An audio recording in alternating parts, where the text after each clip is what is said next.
সংসারে অশান্তি, ব্যবসায় অসফলতা, প্রেমে ব্যর্থ, সব রকম সমস্যা থেকে মুক্তি পেতে আজই যোগাযোগ করুন দীর্ঘ অভিজ্ঞতা সম্পন্ন জ্যোতিষ তান্ত্রিক বাস্তুবিদ ৬৪ যোগিনী তন্ত্রে পারদর্শী শ্রী দিব্যজয় শাস্ত্রীর সাথে। নমস্কার, প্রত্যেককে নিয়ে শুরু করছি আমাদের এই অনুষ্ঠান। এবং এই অনুষ্ঠানে যিনি থাকেন তিনি আপনারা জানেন যে পশ্চিম বাংলার একমাত্র ৬৪ যোগিনী তন্ত্রের সাধক বাস্তুবিদ হস্তরেখাবিদ শ্রী দিব্যজয় শাস্ত্রী। এবং জানবেন যে ৬৪ যোগিনী তন্ত্র সাধনা একটা কিন্তু কঠিন সাধনা, যেটাকে অনেক পরিশ্রম করে অনেক কৃচ্ছ সাধন করে আয়ত্ত করতে হয়। এবং এই ৬৪ যোগিনী হচ্ছে অন্যতম শক্তিদায়িনী, যা আমাদের অশুভ যে জায়গাগুলো রয়েছে বা আমাদের অমঙ্গলজনক যে জায়গাগুলো রয়েছে সেগুলোকে দূর করতে সক্ষম। এবং ৬৪ যোগিনী হচ্ছে মা দুর্গার সঙ্গিনীরা, যারা কিন্তু মা দুর্গাকে শক্তি দান করে থাকেন। অর্থাৎ সেই শক্তির মাধ্যমেই কিন্তু এই অনুষ্ঠানে যিনি উপস্থিত আছেন শ্রী দিব্যজয় শাস্ত্রী আপনাদের সমস্ত সমস্যার সমাধান করে থাকেন। আজকের অনুষ্ঠানে স্বাগত জানাই। নমস্কার। ওম ত্র্যম্বকং যজামহে সুগন্ধিং পুষ্টিবর্ধনম উর্বারুকমিব বন্ধনান মৃত্যুর্মুক্ষ্যমামৃতাৎ।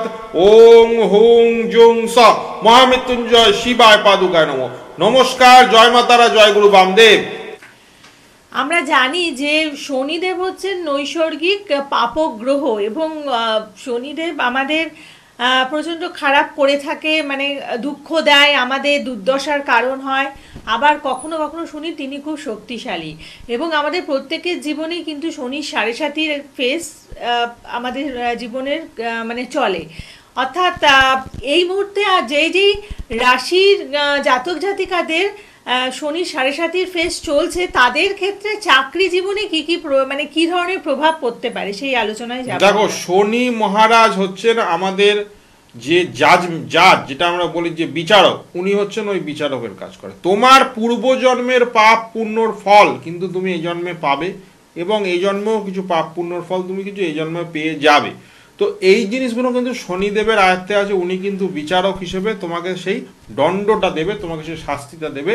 তুমি যে কর্ম করেছো সেইটার উপর ভিত্তি করে তোমার আগামী জীবনে সুখ দুঃখর কিন্তু সেই মানে পরিমাপ যেটা হবে সেটা কিন্তু সে ঠিক করে দেবে শনিদেব। তাহলে শনিদেবের কাজটা আমরা বুঝে গেলাম। এইবার ব্যাপার হচ্ছে শনির ৭.৫। শনির ৭.৫ তাহলে মানুষের জীবনে অ্যাভারেজে ৩ বার আসে। যদি তার আয়ু অ্যাটলিস্ট ৯০ বছর আমরা ধরি, তাহলে ৩ বার করে তার জীবনে ৭.৫ হবে।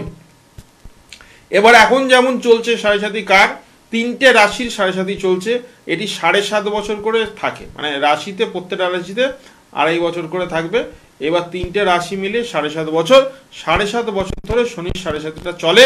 তো এখন এই মুহূর্তে যে রাশির মধ্যে শনি অবস্থান করছে সেটা হচ্ছে কুম্ভ। এবার তার আগের রাশি হচ্ছে মকর, মকরেও ৭.৫ চলছে। এবং তার পরের রাশি যেহেতু মীন, সেখানেও ৭.৫ ঢুকে গেছে।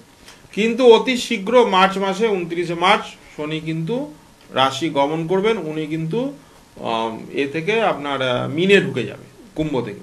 তখন আবার মেষ রাশির ৭.৫ শুরু হয়ে যাবে। আবার এদিকে মকর রাশির ৭.৫ শেষ, একদম লাস্ট ফেজ চলছে। তো এইবার আমি বলি যে এই যে ৩ রাশির ৭.৫ হবে, এই যে কুম্ভ, মীন আর মেষ, এই যে মার্চের পর থেকে, তাহলে এই যে চাকরির ক্ষেত্রে, চাকরি বা জব, যারা তোমরা কর্মর মধ্যে আছো এবং যারা নতুন কর্ম খুঁজছো বা নতুন কর্ম সন্ধান করছো, তাদের জন্যও কিন্তু এই শনির ৭.৫ একটা মারাত্মক ভূমিকা রয়েছে। তোমাদের তুমি ধরো বিটেক, আমি দেখছি তো এখন প্রচুর লোক বিটেক, এমটেক, এমবিএ করেছে, করে কিন্তু তারা যে টার্গেট বা যে স্বপ্ন নিয়ে তারা যে পড়াশোনাটা করেছে, যে আমরা বিটেক, এমটেক, এমবিএ, বিবিএ যাই করি, করে একটা ভালো অর্গানাইজেশনে, ভালো কোম্পানিতে একটা ভালো স্যালারি পেয়ে আমরা যে আমাদের কেরিয়ারটা স্টার্ট করব, সেই যে টার্গেট বা সেই যে ইচ্ছে নিয়ে এরা যে করেছে, এই ইচ্ছেটা কিন্তু এদের মানে 90% লোকেরই পূর্ণ হচ্ছে না। খুব কম ভাগটাই চাকরি পাচ্ছে এবং মনের মতো চাকরি পাচ্ছে, আর বাকি যে সিংহভাগটা সেটা কিন্তু ভালো কোনো জব পাচ্ছে না। আর সেই কারণেই তাদের অনেক রকম প্রবলেম হচ্ছে। যেমন প্রথমত তারা মানসিকভাবে ভেঙে পড়ছে, 2 নম্বর হচ্ছে অনেকের পারিবারিক চাপ থাকে, অনেকের ফাইন্যান্সিয়াল লোন থাকে, অনেকের ফাইন্যান্সিয়াল অবস্থা খারাপ থাকে, তাদেরও কিন্তু কারোর হয়তো বাবা রিটায়ার করেছে, কারোর হয়তো আর্নিং মেম্বার নেই, তাদের জন্যও কিন্তু প্রচণ্ডভাবে মারাত্মক চাপ সৃষ্টি হচ্ছে চাকরি খুঁজে একটা চাকরিতে জয়েন করা। কিন্তু এখানে দেখতে হবে কিছু কিছু যারা চাকরি প্রার্থী তারা আবার নিজের বাড়ির আশেপাশেই চাকরি খুঁজে, তারা আবার বাইরে যেতে চায় না। তো এই জিনিসগুলো অনেক পয়েন্টস এখানে আছে, সেগুলো আমরা যদি দেখি তাহলে এই শনির 7.5 ফেজে এই যে 3টে রাশি পড়ে গেল, এই 3টে রাশির জাতক বা জাতিকাদের কিন্তু বিশেষভাবে আমি বলছি এই সময়টা কিন্তু খুব খারাপ যাবে, টাল মাটাল যাবে, খুব তোমাদের প্রেশার বা চাপে থাকবে তোমরা। কারণ তোমাদের যে ইচ্ছেগুলো যে ফুলফিলমেন্ট হবে সেটার কিন্তু কোনো তার স্থায়িত্বতা বা গ্যারান্টি কিন্তু নেই। তোমরা যদি তুমি ধরো কোনো বড় মাল্টি ন্যাশনাল কোম্পানিতে তোমরা ধরো অ্যাপ্লাই করছো, সেখানে হয়তো তোমরা ইন্টারভিউ দিচ্ছ, তোমরা খুব আশা করে গেলে যে না আমি এই চাকরিটা হয়তো আমার হয়ে যাবে, আমার মধ্যে যা জ্ঞান আছে, আমি যা পড়াশোনা করেছি, আমার যা রেজাল্ট আছে, আমার তো এই চাকরিটা হয়ে যাওয়া উচিত। কিন্তু তোমাকে সেইখান থেকে নিরাশ হয়ে ফিরে আসতে হবে, কারণ কিন্তু তোমার এই শনির 7.5, শনির 7.5 কিন্তু তোমাকে প্রচণ্ডভাবে ঘোরাবে। সে কিন্তু তোমাকে এক চান্সে কোনো জব বা কোনো চাকরিতে ঢুকতে দেবে না। তোমাকে কিন্তু বারবার কিন্তু তোমাকে চেষ্টা করে যেতে হবে, পরপর ইন্টারভিউ অ্যাটেন্ড করতে হবে, যদি দরকার পড়ে তোমাকে জন্মস্থান থেকে দূরে গিয়ে কিন্তু চাকরির খোঁজ করতে হবে। কারণ জন্মস্থান থেকে যদি দূরে চলে যাওয়া যায় তাহলে কিন্তু শনির 7.5 এফেক্টটা অনেকটাই কিন্তু কমে যায়।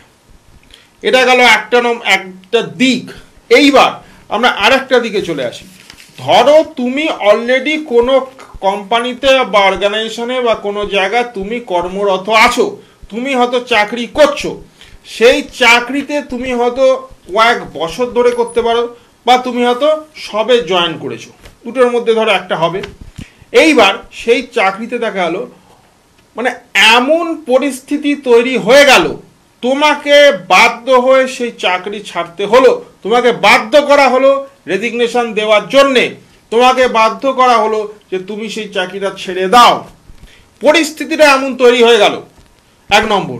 2 নম্বর হচ্ছে এরমও হতে পারে তোমাকে সবাই পেরিয়ে গেল, তোমাকে তোমার জুনিয়রটা পেরিয়ে এগিয়ে গেল, তুমি একই জায়গায় পড়ে রইলে, সেটা তোমার জন্য একটা মান সম্মানের ব্যাপার হয়ে গেল, সেখানেও তুমি হয়তো বেশি দিন থাকতে পারলে না, সেখান থেকে তোমায় বেরিয়ে আসতে হবে, এটাও হতে পারে। আবার এরকম হতে পারে তোমার বাড়িতে অসুস্থ বাবা মা তোমাকে কলকাতা থেকে ট্রান্সফার করে দিয়ে দিল কেরালা, তুমি সেখানে যেতে চাইলে না, কোম্পানি বললো নয় তুমি যাও কেরালায় গিয়ে কাজ করো, না হলে তোমাকে রেজিগনেশন দিতে হবে, তুমি রেজিগনেশন দিয়ে ঘরে বসে রইলে, তুমি ভাবলে যে আমি তো অনেকদিন আমি চাকরি করছি, আমার একটা এক্সপিরিয়েন্স আছে, আমার একটা নলেজ আছে, আমার একটা জ্ঞান আছে, আমি আবার একটা সেকেন্ড চাকরি পেয়ে যাব, আমার জন্য খুব একটা বড় ব্যাপার নয়। কিন্তু দেখা গেল তোমার শনির 7.5 চলছে, আর সেই সময় কিন্তু তুমি হাজার চেষ্টা করে নতুন চাকরি জোগাড় করতে পারলে না, তখন তুমি কি করবে? তখন তুমি কার কাছে যাবে? তখন তুমি কার থেকে সাহায্য নেবে? তাহলে এই জায়গাগুলো আমাদের কিন্তু দেখতে হবে। শনির 7.5 যখনই ঢুকবে, তাহলে এই যে 3টে রাশি আমি বললাম, মেষ, মীন এবং কুম্ভ, এই 3টে রাশির ওপর কিন্তু ভালো মতো এফেক্ট পড়বে, বিশেষ করে মীন এবং মেষের ওপর। কুম্ভ যেহেতু শনির নিজের ঘর, তাই জন্য নিজের ঘরে অতটা সে ডিস্টার্ব করবে না। কিন্তু বৃহস্পতি আর মঙ্গল এইদের যে রাশিগুলো আছে, যেমন মীন আর মেষ, এখানে কিন্তু শনি মারাত্মক, বিশেষ করে মেষ রাশির মারাত্মকভাবে ডিস্টার্ব করবে। তাই আমি সবাইকেই বলি, শনির 7.5 যাদের শুরু হবে, যেমন মেষ রাশির জাতক বা জাতিকাদের উচিত এই সময় তারাপীঠ মহাশ্মশানে বসে যে আমরা 64 যোগিনী ক্রিয়া করি, সেই ক্রিয়ার মাধ্যমে যদি শনির 7.5টা কাটিয়ে নিয়ে একটি মা দক্ষিণা কালীর কবচ তা যদি ধারণ করতে পারে, এবং 64 যোগিনীর দ্বারা শনির একটা গ্রহ সংস্কার করে একটা প্রতিকার করা যেতে পারে, তাহলে কিন্তু তোমাদের এই শনির 7.5 প্রভাব থেকে অনেকটাই বাঁচিয়ে দেওয়া যায়। এছাড়াও যারা নানান রকম সমস্যায় ভুগছো, যাদের বিবাহিত জীবন পুড়ে ছারখার হয়ে গেছে তৃতীয় ব্যক্তির কারণে, যাদের প্রেম জীবন নষ্ট হয়ে গেছে, তারা একটি সম্পর্কের সাথে জড়িয়ে ছিল বেশ কয়েকটা বছর ধরে, সেইখান থেকে তার সেই পার্টনার বলেছে আমি তোমাকে বিয়ে করতে পারবো না, আমার বাড়ি থেকে অসুবিধে আছে, অথবা আমি অন্য একজনকে ভালোবাসি, অথবা তাকে কিছু না বলেই সে রিলেশন থেকে বেরিয়ে গেছে। কাজী যারা এই ধরনের প্রবলেমের মধ্যে আছো, যাদের বিবাহিত জীবনে ডিস্টার্ব, যাদের ডিভোর্স পর্যন্ত হয়ে যাওয়ার সম্ভাবনা বা হয়ে গেছে অলরেডি, যারা সেপারেশনে আছো, বা যাদের ব্যবসা ডুবে গেছে, মাটিতে রাস্তায় বসিয়ে দিয়েছে তাদেরকে আমি বলছি, যাদের দেওয়ালে পিঠ থেকে গেছে, তারা সব জায়গায় ঘুরেছো, ঘুরে বিফল হয়েছো, তাই লাস্টে তারা একবার 64 যোগিনী তন্ত্রে কাজ করিয়ে দেখো।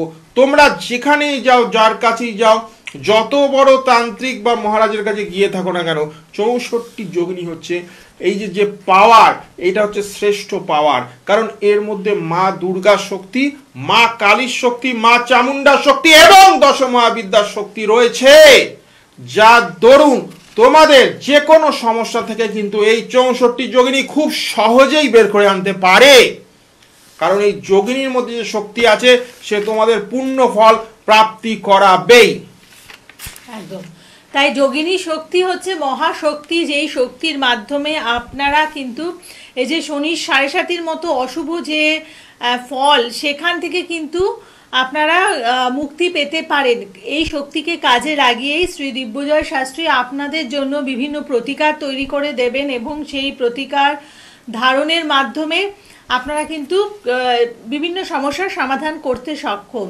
তাই সময় থাকতে অবশ্যই আপনাদের যোগাযোগ করতে হবে, বুকিং নাম্বারে ফোন করে আপনারা বিভিন্ন চেম্বারে এসে কনসালটেশন করুন, এবং বিশেষ যোগে তিনি যজ্ঞা অনুষ্ঠানের আয়োজন করে থাকেন। আপনারা সেই যজ্ঞা অনুষ্ঠানে হোমের সামনে বসে আপনারা আহুতি প্রদান করুন, সেখান থেকেও কিন্তু আপনারা মানে যে বাধা বিপত্তিগুলো আছে সেগুলোকে প্রতিরোধ করার অনেক ক্ষমতা অর্জন করতে পারেন।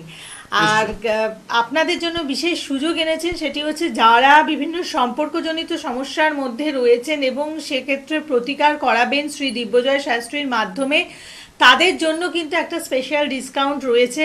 অর্থাৎ আপনাদের যদি সেই ডিসকাউন্ট পেতে হয়, আপনারা কিন্তু যত তাড়াতাড়ি সম্ভব যোগাযোগ করে নেবেন বুকিং নাম্বারে 6292235677। সামনেই রতন্তী কালী পুজো, মৌনী অমাবস্যা 28 এবং 29 জানুয়ারি আমি দিব্যজয় শাস্ত্রী তারাপীঠ মহাশ্মশানে বসে 64 যোগিনী তন্ত্রের মাধ্যমে যে কোনো গ্রহদোষ, যে কোনো সমস্যা সমাধান আমি করব। সেই দিনকে যারা যারা তোমরা এই ধরনের সমস্যার মধ্যে আছো, সম্পর্ক, বিবাহ, বিচ্ছেদ, ডিভোর্স, চাকরি, মামলা মোকদ্দমা, ধার দেনা, ব্যবসা, তাদের জন্য এই সুযোগ কিন্তু তোমরা ছেড়ো না। কারণ এই যে ছিন্নমস্তা দেবীর আবির্ভাব, এই যে মা বগলামুখী দেবীর আবির্ভাব তিথি, এই যে রতন্তী কালী পুজো হবে, আর এই তারপরেই অমাবস্যা, মৌনী অমাবস্যা, এই যে তিথিটা, এটা মহা শুভ তিথি। এই শুভ তিথিতে তোমরা যে কাজই করো না কেন, যত বড়ই সমস্যা হোক না কেন, প্রত্যেকটা সমস্যার সমাধান 64 যোগিনীর তন্ত্রে কিন্তু সম্ভব। কারণ আমি সব সময় বলে থাকি, কোথাও যদি কোনো ফল না পাও, কোথাও যদি পুরো ফল না পাও এবং একদম বিফল হয়ে যাও, তাহলে তোমাদের একটাই রাস্তা 64 যোগিনী। কারণ 64 যোগিনী মানেই হচ্ছে পূর্ণ ফল প্রাপ্তি। একদম, এবং তাই 64 যোগিনী শক্তির মাধ্যমে আপনি আপনার সমস্যাগুলোর সমাধান করুন। শনি 7.5 যাদের মানে রাশির ওপর দিয়ে চলছে বা লগ্নের ওপর দিয়ে চলছে, তারা ছাড়াও বিভিন্ন সমস্যা আমাদের জীবনকে ঘিরে থাকে। সেই সমস্যাগুলো থেকে আপনারা বেরিয়ে আসুন, যথাসময়ে যোগাযোগ করুন এবং যোগাযোগ করে প্রতিকার করান। এবং শুধুমাত্র জেনে কিন্তু আপনি কোনো সমস্যা থেকে বেরিয়ে আসতে পারবেন না, অবশ্যই প্রতিকার করানোটা ভীষণভাবে প্রয়োজন। তাহলেই কিন্তু আপনি সমস্যাগুলো থেকে নিজেকে মুক্ত করতে পারেন, আপনি রেহাই পেতে পারেন। এবং যেমনভাবে আপনাদেরকে গাইডলাইন দেবেন, ঠিক সেভাবেই আপনারা যদি চলতে পারেন, অবশ্যই প্রত্যেকে ভালো থাকবেন। আজকের পর্ব এতটুকুই। নমস্কার। নমস্কার। জয় মাতারা, জয় গুরু বামদেব। যোগিনীর শক্তি, পূর্ণ ফল প্রাপ্তি।